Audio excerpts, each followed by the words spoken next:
Moreno dito sa Manila Bay, no? So ito na pala guys, so, yung itsura ng papalagay ng dolomite. Ayan, no? So fresh na fresh. Ayan. So kasama yung mga medyas ngayon dito. So ito na, nandiyan yung mga set sa tipan.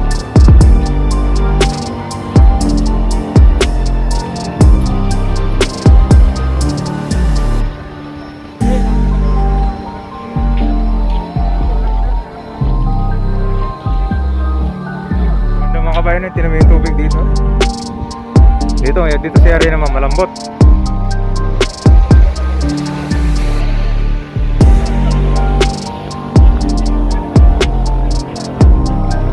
Ito kadami yung mga excited sa Mara Beach dito sa Manila Bay guys. Ayan, no? Kitang-kita nyo na napaka-saya nila.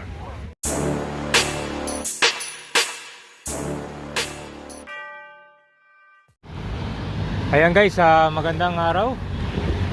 Nandito tayo ngayon sa Roas Boulevard. Ayan. Ito, mag-update tayo ng Manila Bay ngayon. Lalo na yung Dolomite Sand, no? Ayan, itong way papunta ito ng Pasay.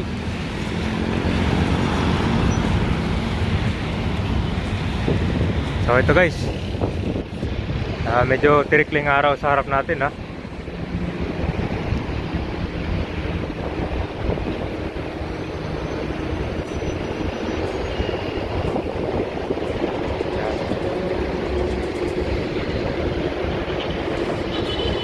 Itong nakatago pala dito, ito po yung Dolomite Sand.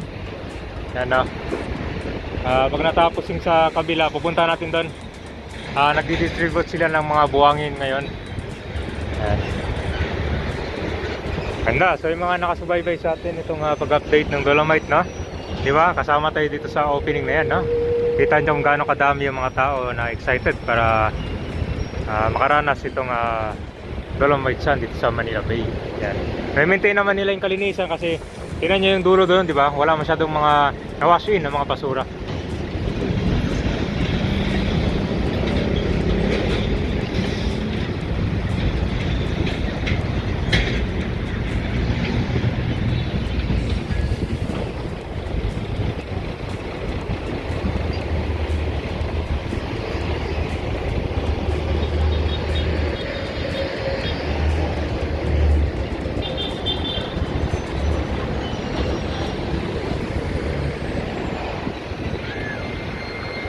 Guys, unting nagbubukas na pala itong lugar na to.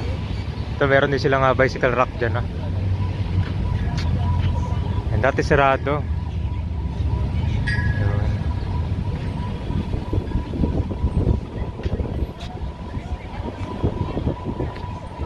Halika, tinan natin yung view sa taas na yan.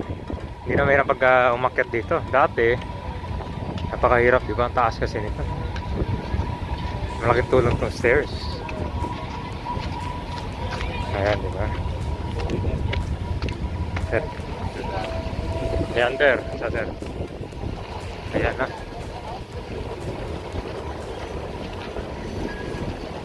Ganda na. Ito, next na pala. May mga buhangin na kabayan na. Ayan, yung Dolomite Sand, yung parang yellow doon. Yun na yung... kaya yung nakataki pala dati dyan, yan na po yung Dolomite Sand. Ayan, pag natapos yung kuwan dito, paglalagay ng buhangin, yan ay susunod. Wala masyadong mga basura dito. Ayun, tinan nyo gano'ng kalawak guys, ha?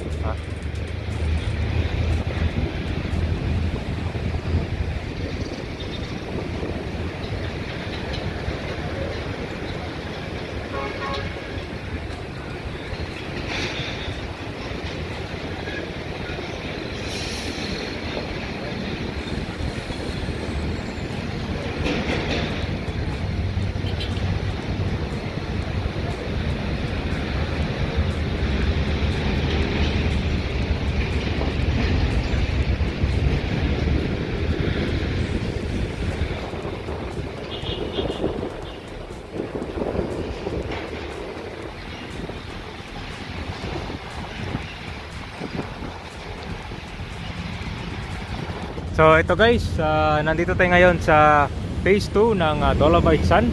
Yan. Ang laki na pala ng mga buhangin dito. Yan. So ngayon ang ginagawa nila guys, yung mga buhangin ay dinidistribute nila para mabuo yung itsura nitong Dolomite Sun. Okay. Yan. So by layer ang paglagay nila to. Ang pinakababa niyan mayroon ng mga geo tubes or geo bags pala, no. Yan yung pinaka foundation niya para iwas erosion. So ngayon itong mga buhangin ay dinidistribute itong excavator, no, o yung heavy equipment. Yan, kung nasubaybay nyo kabayan yung pagbukas ng phase 1 Dolomite Sun natin, di ba? Napakaraming tao nga pumunta at tumingin para mag-experience, so, di ba? So bukod dyan, meron pang mga sinker. So nakikita nyo nga sinisemento nila guys. Ano, para sa malaking pipe na yan, no? Yan, ito ang purpose ng mga sinker na yan.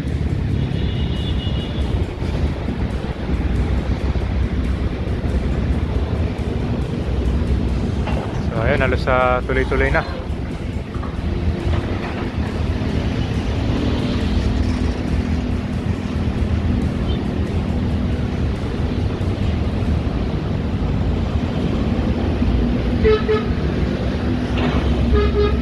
So pag natapos to, marami ng tao ang pwedeng ma-experience itong Dolomite Sun, no? Kasi nung una maliit na kasi yun din, no?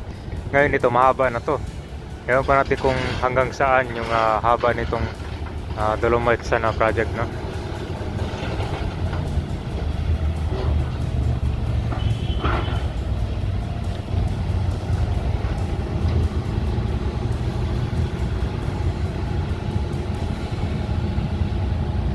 Guys, papakita ko pala ito, meron silang bagong ginagawa dito. Ito po yung bicycle rack para sa mga bikers. Ayan, kita nyo Ayan, kasi marami kasi yung mga bikers pupunta dito, lalo na pag tuwing umaga, kaya naisipin na lang maglagay ng bicycle rack dito. So malapit ito sa may ito yung Raha Sulaiman, no? Yan, Remedios Street. So paglakad nyo, diretso lang dito. So yung mga mag-iwan ng bike, pwede na mag-park dyan. Tapos pwede kayo mag-jogging dito sa area na to, yung may pula.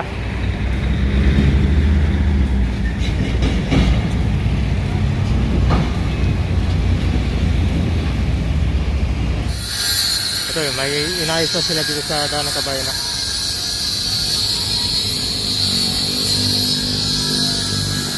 So soon, itong makikita nyong barriers ito guys, itong steel mapping, itong gate, aalisin soon yan, no, pag tapos na dito.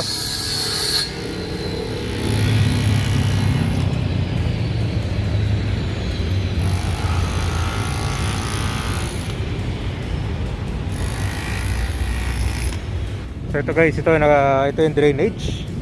Tapos na rin ayusin to. Ayan na. Ganda na, no? Vegan tiles.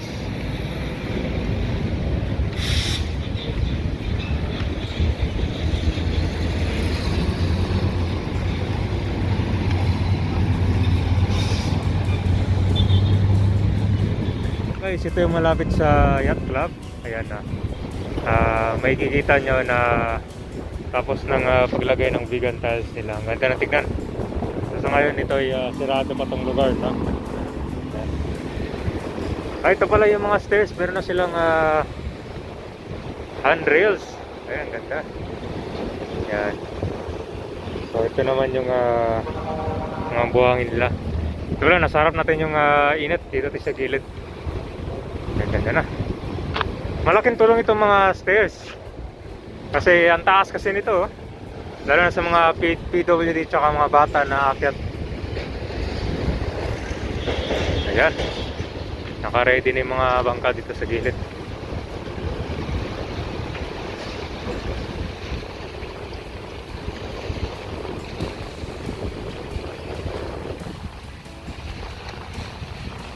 Ayan guys, ito, kaka-install lang nila. Matibay. Yan. So mga bato, I think hanggang dun sa may Dolomite Sun. Yan, doon tayo nag-update kanina.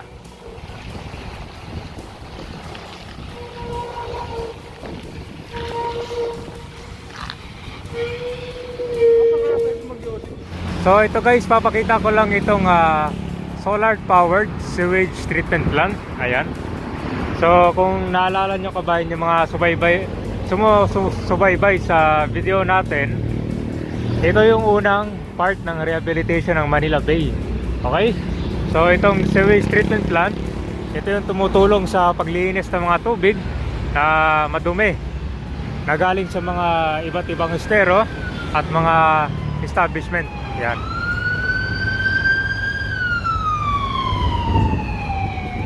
So kasama sa rehabilitation guys itong parte, no?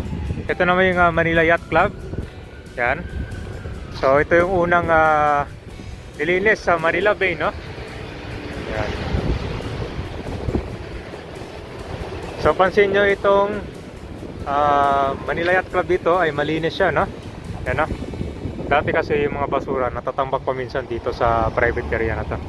Pero sa tulong ng MMDA at saka ng DPS ay tumutulong sila sa paglinis itong lugar na to. Ayan. Matagal na, nagbukas to last year, no?